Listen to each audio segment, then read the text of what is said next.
and Marauders getting patched next update. Presumably, one would think that yes, Marauders and Speeders are going to get patched and sufficiently nerfed, but I wouldn't know about that, I'm afraid. I imagine they would be.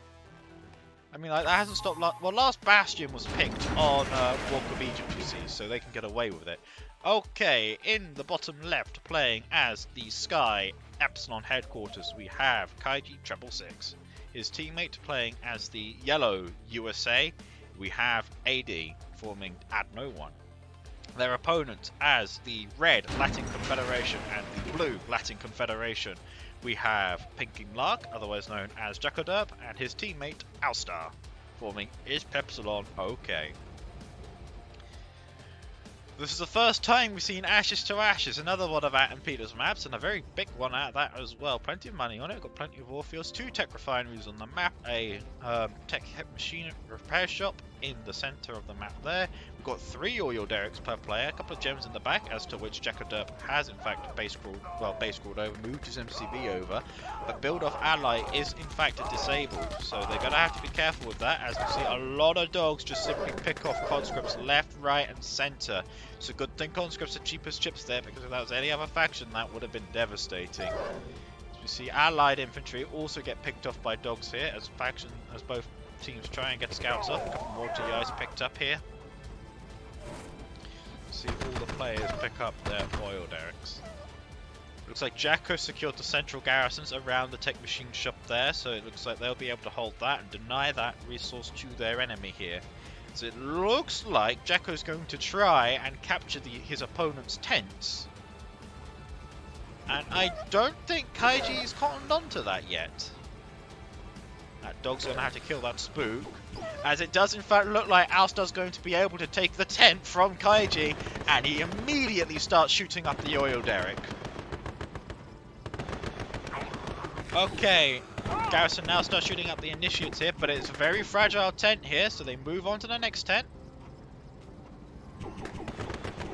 But tents and initiates are not a combination that go particularly well. We've got attack dogs coming in here as the initiates get folded on, as the dogs move in, and it looks like Alstar's going to be able to clean up this initiative task force here.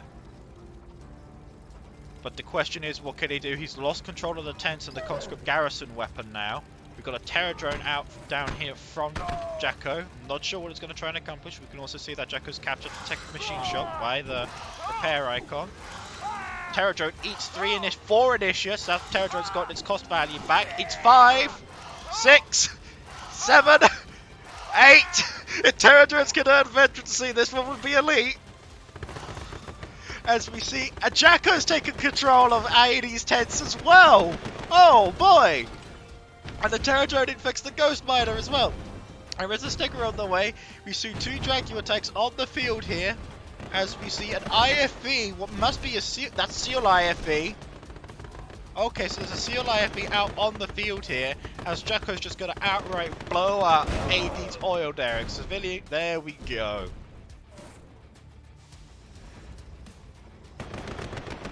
SEAL IFV about to be picked up. We're seeing dogs spammed in defense here. Alstar probably will want to pull the pride of the working class as well. Dogs walk past the SEAL, gets the plant off, but it doesn't one-shot the war factory. Good attempt there from AD in a desperate moment, but unfortunately doesn't get the value he's looking for. Frontline bioreactor here in an attempt to base crawl over here, but the base crawling onto this area is exceptionally tricky. It's a lot faster just to move your MCV. As I'm surprised this is also a legitimate base crawl here. People take note of the fact that you can put a power plant here and yeet your AFHQ all the way up there. You can then mine the gems as well. Further pressure on AD here as another SEAL IFV gets picked up by the Jaguar tanks. As it doesn't look like that AD's got the money or the forces in order to try and prevent this attack here. We're seeing a driller engineer here, which came out just in time before his war factory got bomb buggied here, as it looks like that engineer gets gunned down. AD loses his war factory as well. We've got no vehicle production here from Team ADNO.1, as it looks like AD's committing to the tier 3 push here, tier 3 rush here, but he isn't exactly in a good situation here. I don't know if Jacko has this area scouted. But if he can take out that refinery, he also clobbers the income of his opponents here, who's incessant on building the wall. He cancels the war factory. That should be a refinery move now. I think Jacko could probably get away with a couple of crushes here and keep up the pressure, but he decides to back away, save what he can. Probably a good move because he's got reinforcements on the way as the second wave arrives. As things start to look pretty dire for ADNO.1 here. Anyway, quickly back to Talifert. Tier 1 territories can't earn veterancy because of how they work. It's a quirk of the unit type. So it's not the fact that I think they don't want territories to earn veterancy, it's simply game mechanics. Jacko now fully aware that his enemy has tier 3, sees the Tanya on the field, looks like was going to try and go down here in an effort to look for tech here. But his enemies are exceptionally on the back foot here. AD has no income. He's living off of one oil derrick here and can't rebuild the refinery because he committed to the tier 3. So he's looking to be in a very rough spot here. I don't think AD realised that he didn't have a refinery. So his economy has stalled completely as he lives off of one oil derrick in an attempt to build an ore refinery. HQ here on tier 3. Still no war factory out though, but they're working on it. Ran on the field here. Let's double check. IsPepsilon, Jacko got triple factory working on nuclear reactor. Alstar being the one with tier 3 and working on curtain. Jacko relying on sheer tier 1 numbers, and to be fair, he's got the main battle tank to do it. If he dives down here and snipes this technology, but he can't see that, he can probably kill AD and win the game right here. And it looks like he's going to do just that. It's going to take too long for the infantry here, and there are too many Jaguar tanks, and it's not like Jacko can afford that. Those are entirely expendable with the state of Jacko's economy. Oh, he doubles back on himself, goes for the crushes, trying to lead his enemy around the cliff.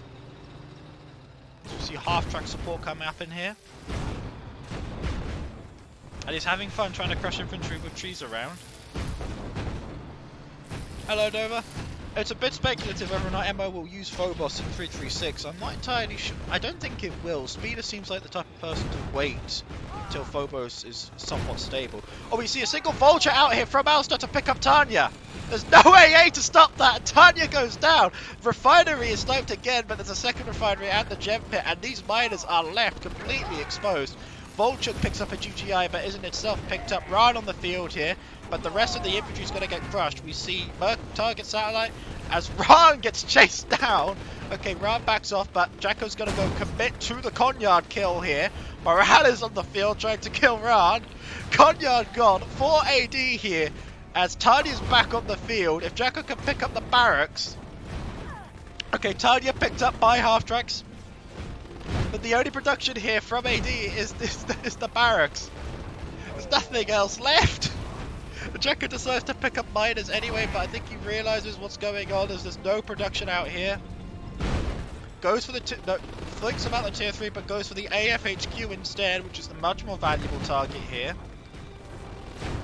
Denies the Barracudas, and that's it. Jacko's work here is done. He's killed AD, whilst Kaji is trying to bail out his ally here, but to absolutely no avail. The Akala will pick up this attack, but the damage is done. AD has been defeated. It is now a 2 versus 1, and IsPepsilon hold all of the cards. We've got Iron Curtain out here from Jacko from Alstar, sorry, and Jacko working on his own Iron Curtain. As we see the Kirov menacingly advancing forward, and we have our first catastrophe on the field. Power plant picked up from JackoDerp here, crippling Kaiji's field here. Looks like Kaiji's intends to fight to the last man and rocket here. He's still offering stiff resistance. Oh no, there we go, it's gone. There was stiff resistance. But here we are.